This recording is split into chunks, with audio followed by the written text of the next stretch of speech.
Let me go, you insane three-sided... What is this place? We'll meet again. Don't know where, don't know when. Oh, I know we'll meet again some sunny day.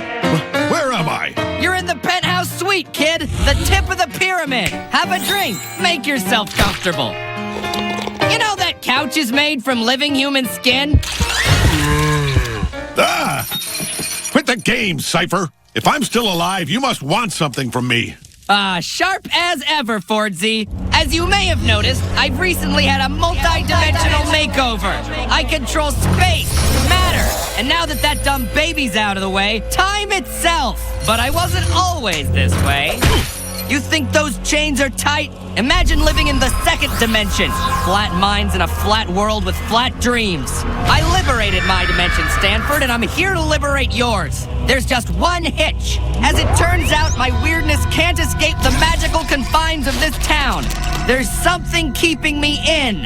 Incredible. Gravity Falls' natural law of weirdness magnetism. I studied this years ago. And did you find a way to undo it? Of course. There's a simple equation that could collapse the barrier. But I'd never tell you. Listen, Ford, if you just tell me that equation, finally your dimension will be free. Anything will be possible.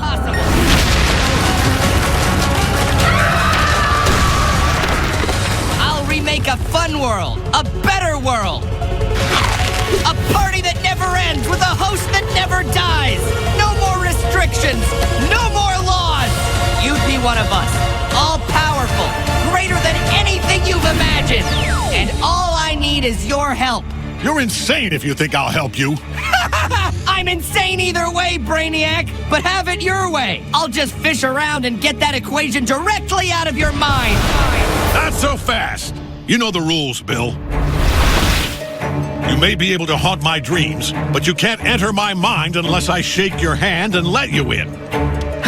You're making this so much harder than it needs to be. Everyone has a weakness, tough guy. I'll make you talk. It's only a matter of time.